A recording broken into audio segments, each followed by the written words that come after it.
Good evening, and welcome to another episode of The Fire Caves, a Star Trek Deep Space Nine podcast. I'm one of your hosts, Perry. And I'm your host, David. Today we're talking about Season 6, Episode 24, Time's Orphan. Before we continue, you can find us on Facebook, Spotify, Apple Podcasts, and YouTube as The Fire Caves, a Star Trek Deep Space Nine podcast. That is correct, and as I say every single week, you should find us and follow us because we are great. We are awesome. We're a good time, and we are winding down on our show. Pretty soon, we're going to have to either start scrambling for material or finding something else entirely to cover. So, don't know if we'll still be able to call ourselves the Fire Caves at that point, but we'll see. We'll see what adjustments we make in the future. But yes, as David said, tonight we are covering the episode Times Orphan.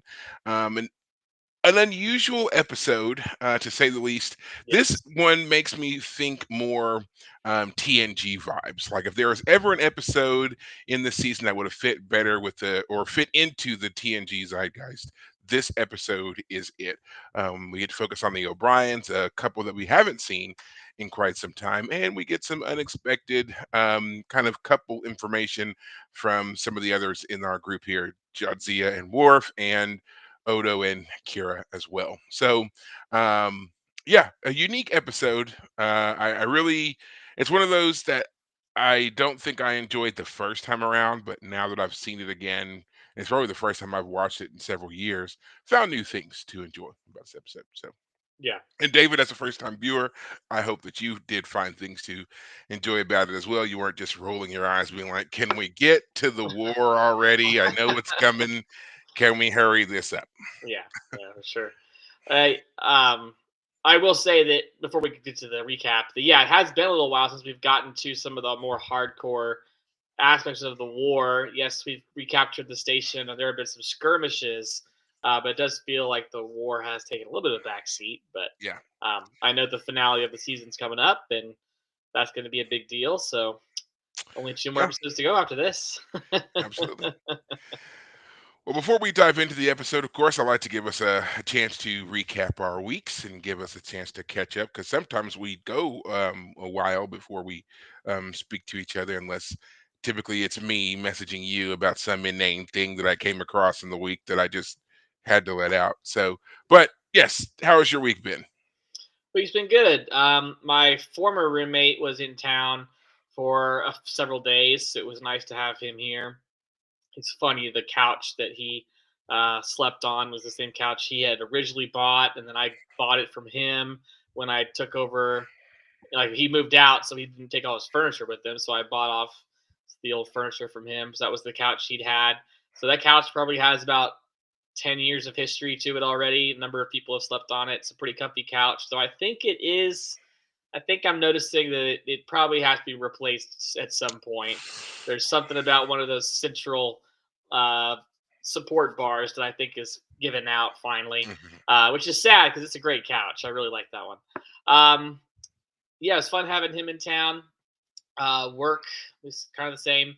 I over the Christmas holiday, I just took my time over the Christmas holiday and the New Year holiday, reading the first Hercule Poirot book, which is called The Mysterious Affair at Styles. Um, I love Agatha Christie. I love the Hercule Poirot books, and it's amazing to see how well she was as a writer with her first novel. Everything about that book is on point. There's no flaws in the storytelling. It's just as good as any of the other books I ever read of hers. Um, I had picked it up because I had read a number of the books lately because of the Kenneth Branagh films that have been coming out, and so I decided I didn't know if I had read that one, so I decided to pick it up, and I can't remember if I ever had read it. It's unfortunately some of the plots kind of just run together in your mind, um, but it's well paced. It's got the ups and downs, the back and forth on the plot, who done it. You think one guy's guilty, and then no, it can't be him, it's someone else, and nope, it turns out and the real answer is convoluted but makes sense, and all these little details come together in a real fun way. But I finished that one at a gosh, at least long enough that I started a new book. I started a book about the USS Indianapolis, which is the considered the greatest U.S. naval tragedy in American history, because of the 1,100 crew members, only 300 survived a Japanese torpedo attack. But what's unique about this Japanese torpedo attack is it happened only days before the dropping of the bomb on Hiroshima and Nagasaki. And what's even crazier is that this ship, the USS Indianapolis, had been the one that had transported the parts of that first bomb to the island from which the bombers then took off several days after the ship sank. So there was a kamikaze attack that caused it to need to get repairs. So it goes back to the US. It gets 2 months worth of repairs. They choose that ship because it was also a unique ship. It was also the one that FDR had used for like his ship of state at times. It was called a heavy cruiser. So if you use your battleship, ships, you have the big old 5-piece carrier, and you have the 4-piece battleship, and then you have the sub and the destroyer. Well, the sub has 3, and the cruiser has 3 as well, shots to hit it. So a ship of that 3 size, that's what I'm talking about. It goes back to port, it gets fixed up before it's completely had all 3 months worth of fixing up. They decide they're going to use it as the one to transport all the pieces of the first atomic bomb. And so it's a super secretive mission. They're on the way, they drop off the bomb, and then they're on the way to go to some training exercises for the preparation of attacking Japan if they were going to invade in full. But basically, a series of errors keeps the ship from being noticed because it was on a secretive mission. It was in the middle of transport when on its journey. It was in the middle of being transported from one area of command to another, and there was some miscommunication. And so when the ship sinks, 300 men die right away, but the men that survive are left to survive for nearly a week in the water. And of course, people die of exposure and such, but then sharks come. And I haven't gotten quite to that part yet. The last part I read is the ship sinking. But what's fascinating about all this is that apparently the captain is going to be accused of some sort of malfeasance. He's going to be put up for a court martial, and part of the book is about the exoneration of what happened and of the captain. And Spielberg himself in the movie Jaws has one of the characters talk about surviving as if he were one of the men who survived the shark attacks of the people who survived. I forget the character's name, the rough and tumble one who is the one that's the shark expert. Oh, okay. Gives a speech at one point saying, "I was on the USS Indianapolis when it went down, and how terrifying the experience was." So, if you ever watch Jaws and you get to that scene where he's talking about surviving shark attacks, he's talking about a real life ship that really went down. It has a fascinating history. Like I said, FDR's state ship of state. I'm sorry. It was also the flagship of one of the main admirals for World War II in the Japanese Pacific Theater. He used it as his flagship, and it after it got hit by this kamikaze attack, it got sent back, and he wasn't using it as his flagship, but he was going to use it again. Admiral Spruance, if I'm saying his name correctly. So this ship had a lot of history to it, and because more men died in that sinking of that ship than in any other ship sinking, it's considered technically the worst disaster in U.S. maritime history. Um, Fascinating Wow. story. I'm just enjoying that book a lot. It's written by 2 women, but they're doing a really good job of like keeping the drama going. Yeah. I'm only halfway through it or so. So yeah. Okay. Well, for my part, obviously we did have the holiday weekend, as you said. Mhm. I finally was able to get my copy of Book 8 in the expanded Yeah. series, so I'll be starting that soon. So, kind of Yeah. jumping from your um, studying of the past to me jumping us way into the future with Yeah, this buddy. one. So, I'll be starting this one soon. I've also been looking through the autobiography of Captain Benjamin Sisko. Yeah. So, Nice. yeah, You've had that for a little while now, right? I've had it for a little bit, but I haven't really taken the opportunity to actually sit and read it. And so I was going through and I was like just really kind of casually flipping through it, and they have some of the most remarkable CGI pictures in it that they've Really? done, or AI pictures, I guess.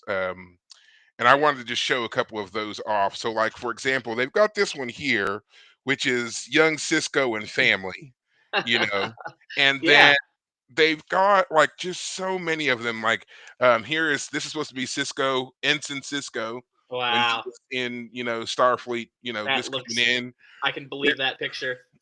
Right, right. And then here he is. This is Curzon. So Yeah. we finally get an image of him with Curzon here when they're together, and obviously that's supposed to be his mother Oh, his holding him mother. as a Okay. baby. Yeah, Gotcha. Gotcha. and then I mean there are several different pictures of him in here at different stages in life and so forth. But then they have this picture here, which is the crew. Uh, With Deep all Space Nine. together from Deep Yeah. Space Nine in there. You can clearly tell these are kind of like scene overlays and whatever else. But Right. I just really found that like I thought it was wonderfully done, and the parts that Yeah. I've read of the book so far, I feel like are very wonderfully done. I think they've done a great job of capturing his voice and giving this from his perspective here. Um, if you don't have it yet, I strongly suggest picking it up. Now, there was a promotion they were running on the website StarTrek.com where you could get all of the captains' autobiographies, but the only ones they had in like the set were Kirk, Picard, and Janeway. The Cisco one was kind of a standalone. I think it was because it was one of the more recent ones that had come out, and so Sure. they hadn't packaged it together yet. And I know that they are working on some of the other ones for it, the other captains, Archer, Burnham, Freeman, and so forth. But I just don't know when those are going to come out. All right, so go there if you're interested at all. They've got a lot of other merchandise on there as well. So, like for example, if you're interested in the the mugs that they use on Deep Space Nine for the Ractigino, you can get those mugs there. I Okay. know for a long time people were always looking for those things and couldn't really find them. And there was a time when they made a lot of these things and then they stopped. And I guess now that Star Trek's kind of back on the upswing, they are kind of branching back out and uh, producing those things. And last but not least on that front, there is one thing I saw that I thought was really nice that I'm considering getting. It is the Starfleet Section 31 combat that has Bluetooth capabilities. Mm, The only reason why I'm really considering it is because they've done these before, where you can get the com badges that sync up to your phone and whatever else, but they were always really big and bulky. Now it looks like they finally kind of got it right, and they've got a very streamlined version. So it's not this big clunker that sticks out a couple inches on your chest anymore. It's now smooth. It's I had an example that apparently I have just lost. Oh wait, here it is. It's not this one. Okay, it's a Section 31 one, but it looks like this, and it's about this thickness. Again, you see how it's smaller than that big clunky thing they had, and so yeah, but it has the Bluetooth capabilities in it, and it has some other stuff, other features in it as well that allow you to do some other things through your phone, of course. So if you're interested at so all, it'll play like you can listen to it, give messages off of it. Like yeah, it'll it talk. works. Yeah, basically it works like an extension of your phone. So like if you're instead of your phone ringing, your badge Good. would chirp and you It would would. touch it and activate Ah, it and it's like speakerphone your on phone. your chest, right? You can Nice. also access whether you use Alexa, Siri, whatever through this device. It's got a couple of other little features that are supposedly unique to it. You're gonna have to install an app on your phone in order to use them through the communicator. But if you're interested at all, I would suggest checking it out. I saw it just a couple days ago. It was about $90. So just so you're aware, a little gift to yourself. Um, go check it out. StarTrek.com, their gift shop. Go for it. But we're not here to talk about all of those things. We are here to talk about Star Trek Deep Space Nine and Time's Orphan. And I think you gave the recap last week, so I'll do the recap this week. Sounds good. Um, be real quick so we can get right into it. And basically, this is the quintessential bottle episode. It has no bearing on the overarching plot that we have been working our way through of the whole show, really, especially season 6. But basically, we see the O'Briens. This is the first time we've seen the O'Briens in quite some time all together because, Keiko was working on Bajor for a while, and then we had the little dust up on the station. So the Federation people had departed and so forth. So now everybody's back, and they are set to go on a picnic. There's this planet in the Bajor system that is very scenic, idyllic. It doesn't seem like there's very many people that live there. Um, Very park setting ish wildlife. Yeah. So they're going to go there for their picnic. They take Molly and little baby Kiriyoshi with them, having a good time, enjoying fresh air and all that. And Molly gets away from them and ends up going into this little cave where she slips and falls into the inexplicably placed time portal. Of all places for there to be a time portal that no one seems to know about is this planet where there's said portal. Molly slips, she falls into it, panic ensues. O'Brien's trying to get their daughter back. They invite basically everybody except Cisco down to the planet to figure Yeah. out what's going on. Yeah. They eventually do figure it out. They use the transporters to set up some kind of basically a temporal transporter beam, lock on to Molly, beam her into the cave. Only it's not little 8-year-old Molly that disappeared. It's 18-year-old wild as all get out Molly, Yeah.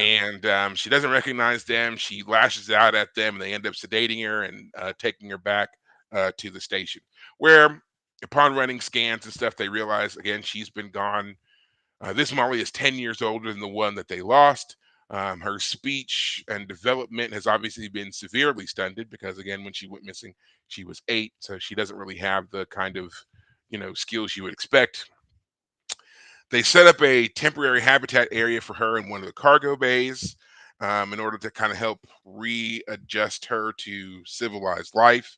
And of course, this kind of goes about as well as you expect. You see a couple of glimmers of her, kind of sort of getting it, but for the most part, she's very scared, standoffish, and having to relearn things. She starts to pick up on a few things, like she recognizes her parents eventually. She learns how to play a couple of little games, like they're tossing a ball to her at one point. And then eventually she even starts to speak. She can say mommy and daddy, and she asks to go home, to which they take her back to their quarters. And they're showing her the room and showing her where she used to live with them. And of course, she doesn't really remember that.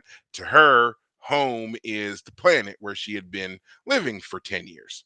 Um, they take her to the holodeck as a way to kind of calm her down. And she's on the holodeck in the simulation of the planet where she was living, and she's very much more at ease and at peace. She almost seems like the happy 8-year-old girl again in these moments in the holodeck. Unfortunately, Quark comes and interrupts their time. There are some Klingons who had paid for time in the holosuites, and they're going to have to leave. To which, of course, they try to explain this to Molly. That doesn't go so well. So O'Brien just shuts down the program entirely, which sends her into crazy mode. Right. They try to pull her out of the holodeck. They're leading her through corks, which why they would, do it that way, I don't know, but we'll talk about that later on. She breaks free of them and ends up running through the place, kicking people. She bites corks. She knocks over a bunch of people. Some dude stands up at the end of the bar and she picks up a broken bottle and stabs him because why not? Let's just make this even more complicated. So she stabs him. Odo and his deputies show up. They shoot her, stun her, and put her in one of the holding cells. Um, Not O'Brien, but Bashir comes by and he's like, "We really got to get her out of here. She's super amped up. I don't know how much longer her system can really take this. She's gonna probably pass out soon." She starts throwing herself at the force field in the holding cell. They call the guy to let the shield down because they're afraid she's really going to hurt herself doing that. And then again, Bashir sedates her. They're trying to figure out what's next, what they can do with her. The guy that she stabbed has survived, but he's like, she's a crazy, dangerous menace, justifiably so, by the way. He says this, and he Mhm. says she needs to be incarcerated. She needs to be moved, and he wants to press charges. Right. So now, of course, Cisco is going to intercede a little bit, and he's like, "Look, yeah, we understand that you're kidding all, but yeah, she stabbed a guy, so we're going to have to send her away. There's this top-notch facility that can deal with this kind of thing, and instead of sending her to jail, we're going to send her there, and Right. it's long term, and they're going to help rehabilitate her, and she's going to get the top-notch care and all of that." But O'Brien's like, no, we're not. I don't want to do that. The only people she's going to connect with are me and her mother, which again makes sense. And she's Yeah. made the most connection with them so far. So he has a valid point. Right. But they're like, well, we can't keep her because the guy that she stabbed wants to press charges. So we either let them press charges or we send her to this facility. So of course O'Brien's like, well, there's always the Run illegal away. option, right?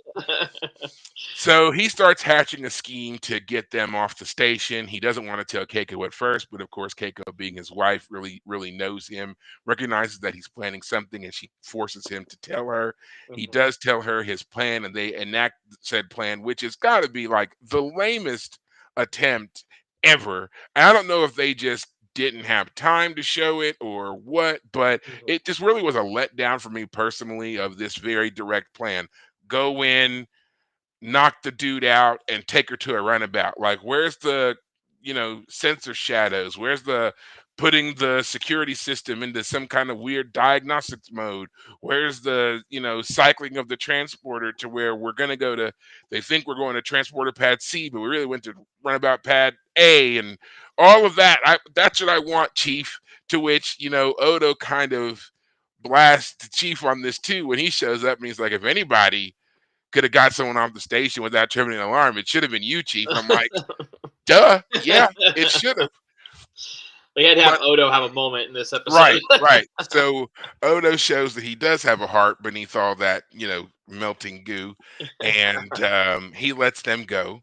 They take her back to the planet, and their plan is basically to reactivate the temporal pool that she fell in and send her back to the time that she has now become acclimated to. And of course, they're very sad because they're going to be losing their daughter yet again, and they're going to destroy the portal so no one can go after her. And so they're just like, yeah, she's lived there successfully for 10 years. At least we know that she'll be, somewhere, and alive versus incarcerated or drugged up or whatever the situation may be. Right. They give her a couple of items in a bag and send her back through said portal. But on the other side of the portal, old Molly encounters young Molly, who apparently has been sitting in a corner in this cave this whole time. And old Molly instructs young Molly to go back through the portal. And now we have the O'Briens properly reunited with their young daughter. So that is essentially that part of the episode. Now there is this B plot as I was talking about before, and this involves the other O'Brien child, Kiriyoshi. So as the O'Briens are understandably distracted with trying to figure out what to do with their now teenaged daughter, their young son needs care. And the two groups that are giving him care are the, what would you call them? The Rozhenko Daxes? Did she take his name? Is she Jadzia Rozhenko? I don't think that's ever really brought up. Because But anyway, she's still Dax, because Dax is the symbiote. So yeah, but she got married. So, like, well, but was there any name taking, or they just do they stay yeah. whatever? I don't know. Okay, so so Kiriyoshi is being taken care of by Worf and Jadzia at one point, and also by Kira and Odo on another point. At first, it starts off as Kira and Odo. Uh-huh. Kira is, obviously very good with him. She carried this boy for 5 months when there was that accident that made her have to, cleverly have to carry him to hide Nana's real pregnancy. And at one moment, Kira expresses interest in having a child of her own, which seems to make Odo uncomfortable, probably because he's thinking he doesn't know if it's even possible for him to have a child with Kira, let alone if he wants to. But eventually, the people that really seem to take Uh, lead on taking care of baby Yoshi are Worf and Jadzia, with Worf really kind of doing the most of it. When Worf comes in to his quarters and sees that the baby is there, he really seems to kind of light up a little bit at the thought of the baby being there. And mhm, so he really takes this on himself as a challenge to prove to Jadzia that he is a capable parent, and that if he can successfully take care of Yoshi while he's with them, then that will prove to her or remove any doubts that she may have about his parenting. Because obviously, you know, Alexander is not exactly a you know shining success story to tell here by any means. So he grew on us a little bit, right? I He, mean, yeah, he does. a But little man, bit, a that was little a bit. rough patch. Yeah. That was a rough 7 seasons. Ooh. Anyway, so Worf really kind of takes lead on this kid, and we see some instances where Worf is frustrated, like when the baby won't go to sleep, and then when he's trying to teach him some kind of Klingon hand-eye coordination game or whatever. But overall, things seem to be going very well until when playing with Yoshi, the boy takes a tumble and hits his head on the coffee table and gets a little bump. It's not life threatening, no blood or anything like that. He just bumps his head and gets a little knot, whatever. Bashir comes in, treats the kid, and he's like, "Yeah, it's no big deal. Happens to kids all the time." But Worf is like gravely, he's really taking this hard because he couldn't protect the boy. And he's like, "I failed you, Jadzia. I'm clearly not a good parent." The classic overreacting on your kid falling. Um, you know, but then the O'Briens come back, things are all good, they pick up their kid, and when Worf comes back after Jadzia has dropped off, she's asking him, she's like, "What does this mean?" He kept saying it over and over again, to which we know this was something that Worf had been teaching him, and Worf wasn't sure that the boy was really getting it, but now it appears that he did, and he's kind of, and from what Jadzia says, the boy seems to be kind of fascinated with Worf. Right. So, which, you know what? If I was a 14-month old and there was this giant Klingon saying things to me, I'd probably repeat it too because he might eat me if I didn't. I can't imagine that face looking at you all the time, but whatever.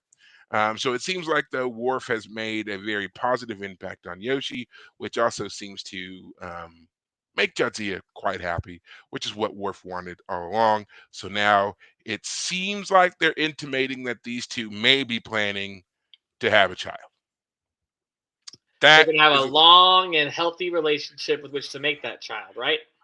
yes, exactly. I can't wait to see what a They have Klingon a they have Klingon a Trail full hybrid looks like. they have a full season 7 to Hey, within which to if make this you happen. watched if you watched Picard, you would know what their child and happy family looks like by now. That's all I'm going to say. So, You ruined Picard for me there. I haven't even got to um, Picard yet. Come on now. so that is essentially the episode. We're obviously going to dive into some more other specifics here, but uh, always as with you, David, since this is the first time you've seen these, what did you think of this episode? Well, my first reaction, of course, was to be happy to see Rosalind Chow as Keiko back and their daughter, Molly back. The young actress. I mean, it's been a little while since we've seen them, and so she actually, I don't buy her as 8. She still looks more like 6 to me. I don't know. Maybe because my niece just turned 7, but she didn't come off to me as an 8-year-old child who then turned 18. Like she grew up 10 years. It was more like she grew up 11 or 12 years on that planet. But whatever. I I'm was gonna happy. I'm gonna stop you just to say really quick. I agree with you because she seems particularly young, considering that they're saying she's 8, and at the start of Deep Space Nine, Jake was supposed to be 9. So Yeah. vastly different. Yeah, Yeah. vastly different. But go Yeah. ahead. Yeah. Well, anyway, um, I was just happy to see them back because the Keiko storyline is a hard one for the show to work on. Rosalind Chow is not part of the main cast, so she's never required to be in every episode, and so that kind of left O'Brien in this weird kind of limbo state of what do we do with her? She goes off on scientific explorations to keep Rosalind Chow from having to be there all the time, but it's just kind of an awkward situation. So the fact that they're now at war gave them a reason to really have the family be somewhere else, be safe. And O'Brien, kind of in a unique situation. And I like the fact that he says in this episode that I'm not going to let you go again. Like if the war comes to the station, then I'll ask to leave the station and move so I can be with my family. Because it's interesting. I mean, military families definitely have to put up with the idea that their loved ones might be gone overseas for long periods of time. But the fact that Starfleet. Well, let me put it this way: Starfleet has officers that as if Picard is supposed to be in his 80s, right? So like if Picard had a normal family life at any point, In Star Trek Picard, he is just shy of 100, I believe. but I mean like on TNG, he's supposed to be in what is like When the show starts, I believe Captain Picard was supposed to be either 49 or 59. I forget which one that was. The character of Jean-Luc Picard, I think he was supposed to be 59, but it was supposed to be that he's 59, but because of 24th century technology and everything else, he it looks appears closer to 40. much younger. Right. Whereas the actor, um, Patrick Stewart, I think he was really like 47, 48, I Right. think. Yeah. Yeah. Okay. Well, point is, all I'm getting at is, um, I'm glad to see the characters back because they are part of O'Brien's life, and for them to just be absent and not referred to was a mistake. And so they don't do that. They have them come to the station for some sort of reunion. They go on a little vacation. Now, of course, as this episode was starting up and she falls into the time thing, the time portal, I figured this episode should have been called "A Parent's Worst Nightmare." Like going on a vacation and your child gets not just like hurt but lost. um Oh and then yeah. when they bring her back and she's older and they've lost 10 plus years of her life and they're trying to reconnect, I mean, I was like, man, that'd be so traumatic. Like, I think that for everybody all around, I think that's probably yeah. that right there is truly the worst nightmare of missing Oh, out on the formative years. There's something about yes. those years because Hmm. again, it's she was 8 and now she's 18. You've missed out on all of the more pivotal parts of growth, Yes. development, influence. Becoming All of their that own is person. gone. Right. Yeah. Yeah, all of that is gone. And there's really just no way to get that back, Yeah. you know? So I was happy to see the family back, and then they have this pretty drastic, traumatic thing happen, and I, I'll put it this way: I'm a sucker for a character having to cry because they've lost some sort of they can't hold back their emotional trauma, and Rosalind Chow has the best moment when Brian's trying to fix the thing and they go out of the cave and she follows him and she says, "Please tell me this is working." And she like cries on his shoulder and cries for their daughter. But when she comes back and she's 18, they kind of take to her just being a feral child, being 18. Oh, like, this is great, we're going to reconnect. Like, I can imagine more their kind of being happy with the situation if they had lost her for, like, let's say it really had felt like a year that they had missed their child, and she comes back and yes, she is older than the year they'd missed her, but they would more quickly, I think, have returned to the, oh my gosh, well, we have to do something, as opposed to, I mean, Bashir explains it to them that if you go back to the portal now and try and get your real daughter back, then this one you have in front of you, her existence will end, doing the whole time travel shenanigans stuff. So once again, like, I had to roll my eyes. Time travel shenanigans. What rules of time travel we're gonna use this Well, time? you also gotta remember, like, these are people who, again, in universe, they work for an organization where crazy things happen all the time. I, Right. I would imagine that you have to be the most well-adjusted individual ever to serve on any of these ship stations, whatever, because you Yeah. you literally never know what's going to happen to your best friend, to your Right. wife. You just don't know. So you've got to Right. be able to really roll with those punches. And it's like, we're going to try to solve it, but we got 24 hours, and if we don't get it right in 24 hours, this is the new normal. Yeah. Deal, deal Yeah. with it, and Exactly. that's just it. Right. Um. So I guess the real thing I would say is that, by only doing all this in one episode, they never really had a chance to explore some of the deeper trauma that something like this would really cause someone. Um, which I think is unfortunately kind of a letdown of the theme or the premise of the episode. Because for her to go back in time or to go back to the portal, and there's the younger version of her ready to go, and they just, oh, there she is. I mean, let me put it this way: I think it was nice that the the kind of the payoff, the moral is, you give up your child, like, she's an adult now, we have to Yeah, save her, we give her up, and then giving her up, they get their real daughter back, kind of thing. the So there's kind greater of a, parent sacrifice. yeah, so there's, I kind of like that theme. um but at the same time, though, it sacrifices any development we had gained from the idea of developing this feral version of Molly. What happens to this broken child that they suddenly have to help, rehabilitate? Well, she's gone now. She disappears as soon as Molly goes through the portal. They don't have to question what happened to her, because as far as they know, she's back through the portal. But as far as we know, she doesn't even exist anymore. She is, and actually, Keiko, I think, even theorizes that might have happened, which is, we know it did. Um, so I don't know. It's an interesting episode. I don't Yeah, love it, don't hate it. yeah. I mean, it's one of those. First, I do want to point out that this episode was originally supposed to be a TNG episode, so Oh, really? I was not wrong in that. Originally, the reason that it was going to be a TNG episode was because there was a writer, director, developer of the show who did not like the character of Alexander, and this is going to be a way for them to get rid of Alexander. He was going Oh, to fall through the portal, come out some 15 years older than when he went in, and give them a reason to send him off, and he's now a man and doing his thing. There wasn't going to be a going back and rescuing young Alexander, and so very much what you're talking about, of having to sit with this, this loss of choice. time and this choice being made, right, Well, the was story how. choice. Yeah, yeah, yeah, Right. yeah.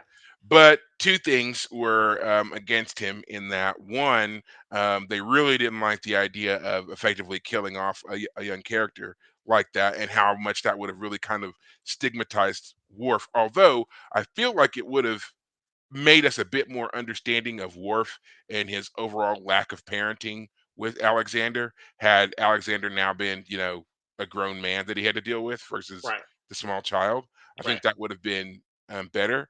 But two, the other thing that was against them was the executive producer, Michael Piller. His mother was a really big fan of young Alexander, so there was no killing off Alexander. So the story was shelved until a later date, and they retuned it for Deep Space Nine. So I was not wrong with saying this felt more like a TNG episode. It was supposed to be.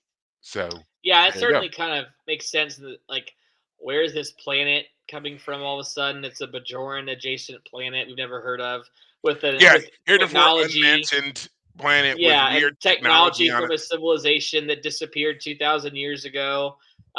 that no one's paid any attention to or marked or done anything with or nothing. Right, And it's still functioning in this cave. So, like, enough about the people that lived there 2,000 years ago, but you haven't set up any kind of archaeological anything whatsoever. Like, so many things don't make sense with this yeah. one. This is definitely an episode of, you know, what make do with what you need to just to Right. make the story happen. But It would have worked better for next generation because they were constantly going place to place to place and not having the full kind of development and background of those places they went to, right, unlike what we have with Bajor and the Bajoran system and so forth. We've visited a few planets in the Bajor system already. We're aware of certain things about the cultures and whatever else. There was never any mention of another culture that had lived in the Bajor system some 2,000 years ago until now. It doesn't make any sense. And then they were yeah, so advanced. What the prophets say about this? Where did they connect with these people? Like there's a lot of open ends here that they didn't think of when they transplanted a TNG story into the DS9 world. So yeah, yeah. Or they just did let do it. them they just let them go. Like, oh, we don't care to Yeah. figure out the answers to those questions. No one's gonna Um, pay attention to this or come back on us 30 years later and ask these questions. what's a podcast? I never heard of a Right. podcast What do you before. mean? What are you talking about streaming? What do you mean you're gonna be able to watch the episode again and again? No, it's yeah. one time and it's over. Yeah. Yeah, and then the B plot with Worf and Dax. I again some part of me. Okay, I've never been a huge fan of the Dax gives Worf a hard time for being who he is. Like it feels like that's just kind of how she always does stuff. She Mhm. gives Worf a hard time for everything, and then Worf comes along and I don't know, he's like Well, now in Jadzia's defense, mm, she was not giving him a hard time. Worf was giving himself a hard time. She never says, "I think that you're a bad parent or going to be a bad parent" or anything like that. She never intimates anything like that. He takes it upon that's himself and well, puts she words in her mouth a well bit he with the situation. Cause she's like, he comes in the very first night, he comes in, he says, "What's this child doing here?" And she tells him, with the O'Briens being busy and whatever else, I thought that I would watch him. And he says, "Oh, wait a minute. Weren't you supposed to work tonight?" And she was like, "Well, yeah, but I'm just gonna cancel that and do this thing." He's like, "No, go. I can take care of him." And she's like, "Oh no, that's all right. And I can do it." And he's like, "No, I'll do it." And then he's like, "Why? Why don't you want me to do it? Because you think I'm going to be bad with kids? I raised Alexander." And she's like, ba- "Alexander was 4, not an infant when he came to live with you. So there's a difference here. Babies are different, and I do have a lot of parenting experience." And he points that out. Yeah, yeah, yeah. 5 with this, 4 with that. I get it, but I can do this too. And he really pushes this as the narrative of, "I'm doing this to prove to you that I can take care of babies." She never says he can't do it. well, she does admit after he puts it to her that she had her own doubts about his capabilities But and she was internalizing those. She did not say them. And then she said yeah, that but she was he could relieved. sense it. He could Yeah, sense but it. but again, that's different than when other times where she is clearly provoking him, clearly trying to goad him into some kind of action. This was not the case here. Well, This was all I'm on gonna Worf. I'm gonna come to Worf too because the idea that Mister Klingon warrior over here wouldn't brush off a child bumping his head like like he's the one who goes into the holosuite and fights off whatever's and Yeah, murders loves it. monsters weekly. Yeah, and so like the idea that he would like I either his response would be shake it off. You got to be tougher than that. I'm Right, Mr. Klingon over here. I feel like that's how he would react, or he overreacts the other way and he like, oh, I forget that these are squishy little humans and they right. don't have Klingon They don't have Klingon bone plates. structures, right? Yeah, and so maybe that's how it is. Like he's overreacting the other way, but part of me is like, come on, Worf. Overreact the other way for us. Make it so Well, that like this kid comes out full of scratches and he's covered in bruises, but the kid is just loving everything about right. the day. When they open the door, he's standing there just like flexing in the mirror and stuff. He's like, Yeah. "What did you do to our baby?" "Oh, that's not a baby anymore. That's a mini Klingon warrior right there." Right. yeah, your cat Why did isn't you? gonna it will no longer live. Your cat's about to die because Right. this kid's about to strangle it for fun. Yeah. Why does he have a shaved head and a mohawk? What happened? What did you? You know. Yeah. But no, I like that what you said about the overreaction because I could see that, like, because we don't necessarily do things. um, in a way that always considers other people. And what I mean, like as an example, we have that phrase, "didn't know my own strength." Right? We've heard people say that before. I know I've used it a few times in doing things. You just kind of react, and stuff happens. And um, I could see that for Worf in this situation, not recognizing that, or having to be reminded through Yoshi's accident that he's Mhm. not dealing with a Klingon child. The Mhm. Klingon child would not have been hurt, would not have been stopped by this. He would have, Right. hit the table and probably kept on going. No big Right. deal. But the fact that Yoshi got a bump, he probably cried, he, freaked out, little. So then it's like that sudden wailing reminder that he's dealing with an alien child, Right. and he's going to have to take different considerations and stuff, which would be the same case with him and Jadzia's child. That child would be completely different from any other child that had existed before then. There are no Klingon Trill hybrids yet, so there's Right. nothing he has anything to back that off of. Right. So yeah, I like that as an explanation versus him just being totally oblivious to child rearing Yeah. and not having any kind of any thoughts on how to move through this process here. Right. um well, while we're on the subject of the Dax Rajenko household, there are a couple things in there that I really liked, and that if you weren't paying attention you probably didn't notice them. There's a scene where they're sitting on the couch, right, and they're talking to each other, and behind them on the wall is this hanging array of batliths, right? Yeah. But if you look closely, they're very clearly his and her batliths. And I was cracking up at the thought that these these two would have his and her batliths on the wall. And it's like, Yeah. when did they ever make that distinction that there would be a male and female version of a Oh, batleth? I But didn't necessarily read them as male female. It's just his hers. You no, think no, you they're you can definitely tell. Like it's like so like the one up top, because they're stacked horizontally, right? So the top one is huge, and it's very clearly that it's bigger, than the other one. And it's like, okay. And then the one beneath it, it's nestled in the crescent of the other one, right? and it's got Big a spoon, little thinner, spoon. Yeah. yeah. And I was like, yeah, okay. And then the other thing that I thought was a nice touch was the fact that they've got like a fur blanket and pillow set. And I'm like, what animal did y'all kill to turn into your blankets and pillows? Like That's everybody true. else in every other person's quarters we've seen, they've got the sleek, shimmery Starfleet issue blankets. But you guys have like a Targ blanket and pillow over here. Like, That's totally what is true. this? It would totally be a Klingon thing of like you don't go to a store to furnish your Oh your no. your house. You Mm-mm. you have to skin that animal yourself and stuff it Yeah. yourself. Yeah. If you want something soft and warm, you have to kill it. Yeah, and there's probably a story. He hiked up the backside of a mountain and he found the biggest, heftiest, hardiest And it looks targ like a and killed it yeti. with his, yeah, Yeah, killed it's it and plus then skinned it, and he had to chew on part of it with his teeth to get it soft, and like right. all of that. Like that's the story of how he got. And that's not a pillow. That's one of the baby targs that he just Yeah. stuffed into itself and turned its bladder into a pillow. That's what they're laying on. That's how you get that for, That's exactly how it would work. yeah. 100%.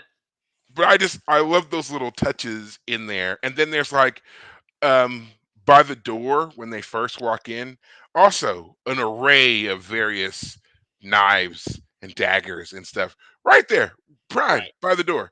And I was like, who are y'all? Who's coming to your place? Because you surrounded them. Hey, what do you want to do? Oh, go look at my room of murder, because that's what everything in here is for. Yeah, that's what it's all here for. So, but yeah, I just love those little decorative touches Yeah. in this one. So now we're still on subject of Worf and Dax, and we hear Worf where he's like, "Oh, I raised Alexander." Um, no, you didn't.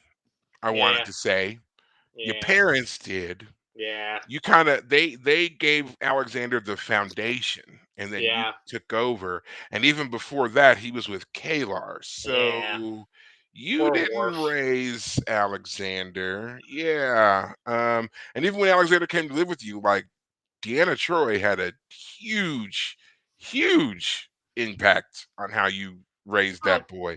see, So I mean, I don't think Worf was 100% faultless in whatever flaws he had in raising Alexander, I but don't either. I don't. I give Worf a lot of a major pass yeah, on a lot of the stuff. like the fact Alexander was that first raised by his mother Kalar, who did not want to have anything to do with anything Klingon, and then right, here comes Worf, who is Mr. Klingon personified. Of course, yeah, they were going to have issues. yeah. I still love that character though. I still wish they had kept her around and they had actually Oh, made a could you relationship. imagine? Yeah, could you imagine Uh if they had gotten married and we would see Kalar and Worf on? They'd be running the show. They would have oh, been a heck of a power couple. oh my gosh, it would have been Yeah, amazing. The fact that they killed her off was a huge mistake, and she died. Was it season two when they got together in season one? Right, that was the first time she showed up, and then like a season later is when she dies. I think it's actually she shows up for the first time in season 2 and then died in season 3. Because I always thought it was weird that like the kid is supposed to be like four. You Because know, like Worf is already in the gold uniform when we first see right. Kalar, Oh, and that really? Okay. season, yeah, and that's season 2. Yeah. Yep, that's true. Yeah. Well, we don't have to sit on it. I'll just point Yeah, out that whatever flaws he had as a parent were compounded on by his like Kalar's choices, and then his role in Starfleet, and the fact that that's not a great place to raise a kid anyway. And I mean, look at Will Wheaton for crying out loud. He's messed up all kinds of ways. yeah, yeah. or But what was it? Will Wheaton? I'm sorry, it's Wesley, Wesley Wesley Crusher. Crusher. There we go. Will Wheaton's the actor. My bad. Either way, you're right though. I mean, but no, seriously, if you listen to uh, Will Wheaton's podcast, he talks about his parents and how they were affecting him and the things that he had to do and even the crew has mentioned that they were um, oblivious to a lot of this stuff. They didn't find out about it until years later. really? And then one of his co-stars from that movie he was in, Stand by Me, he I believe he voiced an apology to him because he was like, I had no idea this stuff was happening to you, and I wish that I had, stood up for you and helped you Mm, whenever. So yeah, apparently he was going through a lot, yeah. and definitely not my story to tell. I would suggest go check it out because it's quite compelling. Mm, Yeah, but basically sum it up, his parents were awful. So too bad. just yeah. So anyway, I did like that Worf was excited about taking care of baby Yoshi. He did not Yeah. shy away from it at all, which, No. Yeah. that considering his very complicated relationship with Alexander, it's kind of surprising, but it was a welcome surprise. Yeah. I like that he was interested in not just caring for Yoshi, but also with having more children. Because Yeah. one would think that for a person with the kind of background that he had, he might not want any more children. Right. So I really like that they addressed that here with Worf. So Yeah. Yeah. I agree. Worf is always like Picard. You know, Picard is supposed to be this father figure because he's the he's the authority leader. figure. He's the paternalistic leader. Right, and so Worf is definitely something of a similar cloth, similar vein. You know, he's super male, he's super macho, he's super dude. Anyone who gets to hang out with super dude, I'm sure, has a good time. As long as super dude isn't trying to kill you. But yeah, I love that he was into it and he wants to prove himself to Dax. I guess the other thing about me and Dax is like, if you he says, "You married me because I proved myself as a husband, but I have not yet proved myself as a father." And I'm like, I don't know. My standards for marriage include like thinking about whether or not they'd be a good parent.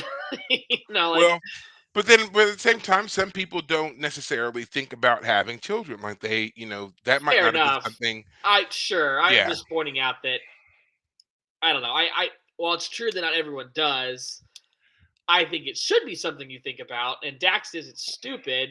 Again, Well, my it whole problem with Dax is I think she treats Worf kind of casually.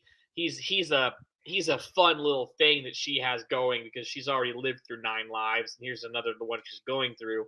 Um, but put that by the Well, and side. that's kind of, you got to determine where the symbiont ends and Jadzia, the Godzilla woman, begins. begins. Sure. Because, yeah, the symbionts had many, many lifetimes and may be bored with certain aspects or whatever. But Jadzia hasn't, and she's having her own experiences. And the way it's supposed to be, the symbiont is not supposed to really guide or interfere. They're supposed to be gaining new knowledge and insight through the shared lifetime experience. So, Right. you know, it's kind of an odd way that they handle that particular character.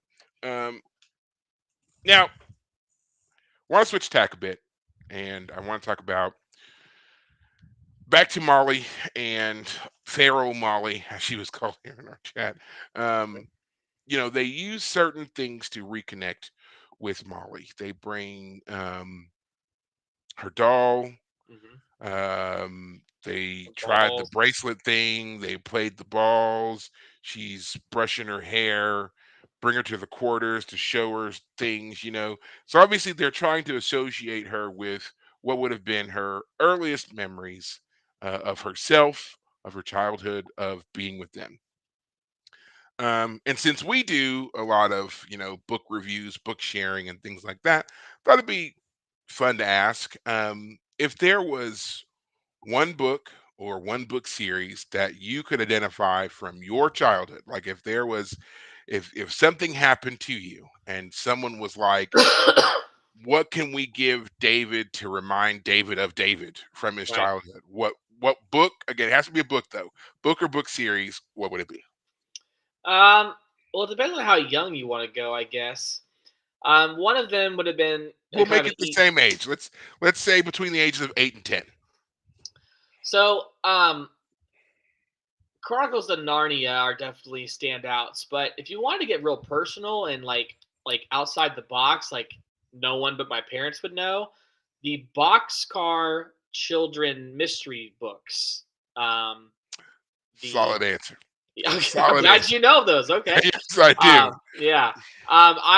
So fun little story there. They had a book subscription service that you could get when I was a kid. And I'm talking this point, the original author had like died, and they had been writing boxcar children Shadow books. novels, Yeah, Shadow Writers. and there were Right. like 80 of them by then. Yeah, I I know. am I not know. lying. Yes. And you could get a subscription service where they sent you one a month or something, and you had a box car as your little. You put the books in, and I loved that idea.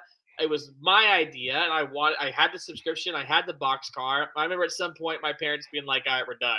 I was like, "No!" My little 10-year-old, 8-year-old self was traumatized, Yeah, I as yeah. traumatized goes. Um, I remember we had a similar thing. I don't know if yours was called the same, but ours it was called the Weekly Reader. yeah. And if you were a member of the Weekly Reader book club, Mhm. they would send you one of either, if you were a boy, I don't know why there was a difference, but if you were a boy, they sent you the Boxcar Children. And if you were a girl, they sent you the Babysitters Oh, Club. The yeah. Yep. Yep. Babysitters Club.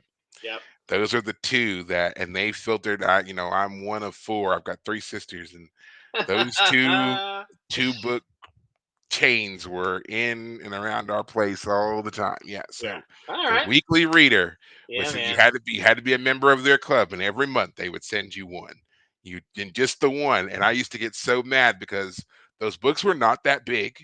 And once you Mhm. really got into, reading, you finish them, man. Yep. And then you're like, I've got to wait a whole month to the next one. Yeah, Yeah. awful, awful. Yeah. I think that's Yep. why so many people grew up and were so glad for streaming. We can consume it all at once because we grew up on stupid things like that and having to wait a month for an episode. Yeah. Yeah. Anything else? Any other ones come to mind? It's one of those things where that's probably how memory works. Like at the moment, I couldn't say, but if you Mm, got me just right, it would trigger a memory. It'd be so powerful. I'd be like, oh my gosh. I was actually kind of surprised that she didn't seem to have as powerful a reaction to certain memories. Like the doll, she kind of likes it, but she never has like a big moment. where It she didn't seem like it. I mean, she became very protective of it, right, but then so too did she become protective of the balls. So she right. didn't. And So like when she looks up at her parents by kneeling down, it's like more of a curiosity thing than like a. There's never a huge realization on her part, yeah, yeah. which is this. That was kind of I guess disappointing because you were hoping for some like Breakthrough moment. You yeah wanted at least one breakthrough. breakthrough Yes, a moment. Yes. breakthrough moment. That's Yeah. it. Well, I know for me, I was thinking about this whole book thing, and there is a book series that comes to mind for me, and I don't know the age that I started reading them, but I became like obsessed, and it just goes to show I've been a sci-fi nerd all my life, and it's a book series called Animorphs. Don't know Yep. if you ever. Okay, you did. As I I say, okay. never. It's interesting. I never really read those much myself. I knew of them, but I didn't really read them much myself. But keep going. So for me, these books came out right around the same time that, at least when where I was growing up, where Pokemon was starting to gain traction. Mhm. So some people really went deep into Pokemon, and then some people just didn't. And I was one of the ones that didn't. And this book series, though, was just amazing. And so, for those of you who don't know what the Animorphs are, one, shame on you. Go check it out. Two, it's basically the premise is there's these six kids who end up just by happenstance are in the right place at the right time, or wrong time, if you want to think about it. And they come across this alien who tells them that their world is secretly being invaded by these slug creatures that are taking over people's brains, and the alien gives them the ability to morph Or into any animal that they touch. Once they get that animal's DNA, they can then turn into the animal for a span of about 2 hours. And then they either have to demorph or they become stuck as the creature that they've morphed into. right. They use this ability to lead these kind of guerrilla warfare, clandestine strikes against the aliens in the hope that they can form an effective resistance long enough for the good guy aliens to show up and free their planet from the grips of this evil enemy invader. There are, I believe, 50 to 60 books in this entire series. They've got a couple of collections of books where it's about like kind I guess you can think of them as like prequel books, right? It's like what this alien race was up to before they were taken over, and Right. so forth and so on. And they do a lot of those. And I was really into this particular series. And when those books would come out and the library would get a new one, it was all you could do to you just hoped that your library day came around and you got to the library and there were enough of the books that you could check them out. And we Uh used to have people, who, you were allowed to check out only so many books, and they would lock up a section of the series. huh. And my friends and I, what we would try to do is, okay, you get this group, I'll get this group, and you get this other one, and we'll take them home over the weekend and we'll swap, and everybody read what you got and you swap and you whatever, all of that kind of stuff. But man, it was chaos for a while. I never officially finished the series though. Yeah. That always made me a little bit sad. 'Cause I think I got somewhere to around like, I think I got to maybe book 20 in the series before. Now I was older and other things were going on, and whatever, and I just couldn't get back to them. But yeah, from Right. what I understand, they stopped at around, yeah, I think it was 60 books. I could be wrong on that, but I think it was 60 books. And they were written originally by, the author's name was K.A. Applegate. Applegate. There you go, Yep. Applegate. But I don't think she wrote all of them. I think she also had a team of ghostwriters, they're called, and they put together some of these books, basically the early form of AI writing books. you or know what's his face? The one I was complaining about the other day. James Um, Patterson. yeah, Patterson. So I'm on Wikipedia just looking up stuff, and yeah, Okay. there's 54 normal books, but it looks like they every now and again they would do a megamorph book, which Yeah. meant that yeah they have about 60, and about that around book 25 is when it starts listing ghostwriters. Okay. So Because and Um, I think that tracks with what I remember. Because I was like, there's a point where things really kind of seem to just go off the rails, and it's just weird. Like there was one book where they went back in time to the dinosaurs and encountered these two warring civilizations, and yeah, they were going to help one of them until they realized they couldn't because they had to die. There couldn't be any traces of them. It was a weird book. Yeah, and I thought it was the most traumatic one. I don't remember where this falls in the series, but it was basically everybody dies. Like they get transported to this like alien way station, and there's this alien that's making them fight against this other group of aliens that have been basically bred to do nothing but fight, and they're basically like little demons, mm, and they have these eyes that are basically like X-rays, and they can look through you and see where all your vital points are, and so that's how they know how to get you because they can see all your vital bits. And yeah, pretty much everybody dies in that book. I keep saying episode, but uh, it's like at the last minute, one of them is able to like make a connection, which allows them to save the day. But like pretty much everybody was just dying over and over and over again. And I just remember thinking like, okay, that's that's it. Can't mhm. do this anymore. So yeah. But I heard that the books got like decidedly dark after a while, and by the end of the series, one of the main characters is dead. Another one has like hardcore PTSD. Another one is like this close to being a drug addict or something, and like only one of them really kind of emerges with any kind of like I'm Normal. okay, right? And so it's just like, yeah, that was a heck of a series to get you through puberty Wow. on. Yeah. Yeah, Part of but me that would wants be mine. to finally get into them because as a kid I never did. I think part of me was a little bit freaked out by the pictures on the front of the kid Yeah, that was the transforming cool into. part. So, like, the kid would be transforming into whatever the creature or Right. animal featured for the book was, And and then I then think also in the book, when you turn the pages down on like one of the little footnotes, you could also gradually watch as you turn the page as they yes. morphed into whatever the animal was. So you could just do your own little personal flip book and flip it Right. really fast and watch him turn into the creature. I think part of me was a little bit freaked out because if you look at the very first picture of the very first book, there's It's a definitely a lizard. part of it. Yeah, but like there's the in between part where he it's super CGI looking and freaky looking. I don't know. Part of me I think as a kid was like, what the hell is that? And then I think one of the kids like he becomes permanently stuck as one of Yes, the he was my favorite character. That was Tobias. He becomes permanently stuck as a red-tailed hawk. I remember right, looking that bird up because I didn't know what it was, right, and yeah, I became fascinated with these birds once I figured it out.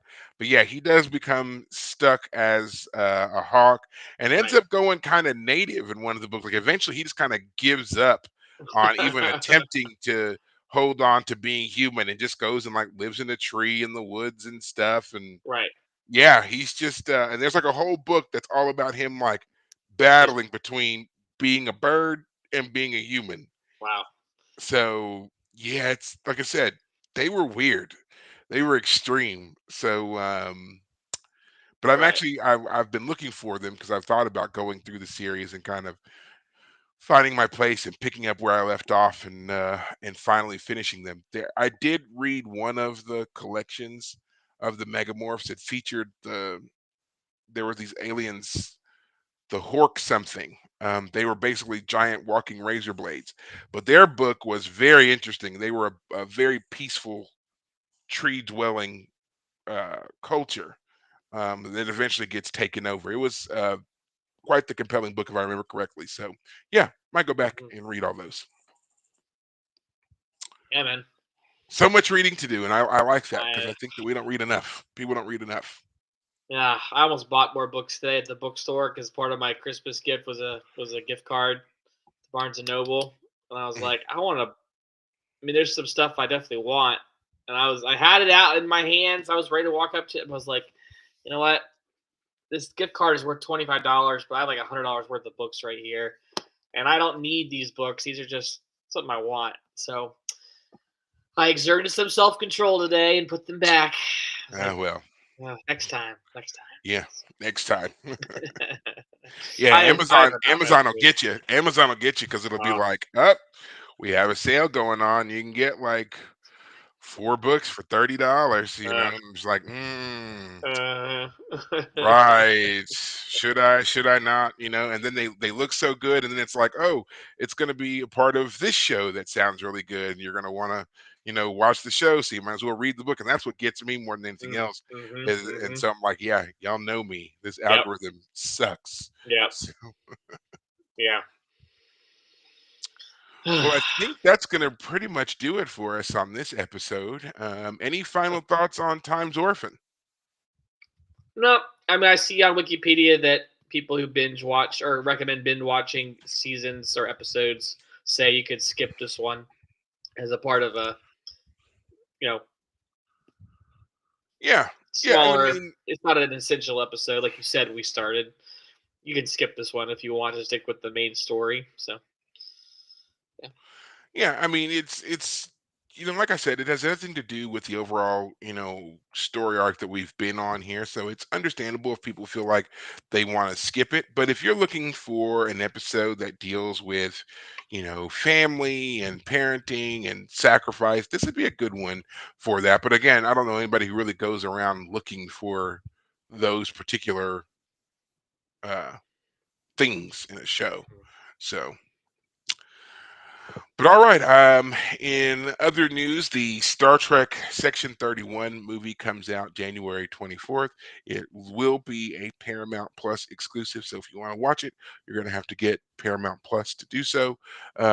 Section 31, but Strange New Worlds is still in post production for the fourth season, even though we haven't even had a release of the third season yet. So keep your eyes out for that. There are no other projects on the horizon. The Starfleet Academy show, while it has finished principal casting, doesn't seem like they've moved forward in any major regard on that show. So we're just kind of stuck. right. Other than that, guys, that's it for us tonight. Hopefully, you all enjoyed both your Christmas and your New Year's. Right. And that's it for us. And so next time, we'll be rounding the corner trying to finish the last of the episodes. We've got, I believe the next episode is called The Sound of Her Voice, Yep. which is a beautifully done episode. Love this one. Absolutely love this one. So look forward to that next week. So until then, guys, take care of yourselves.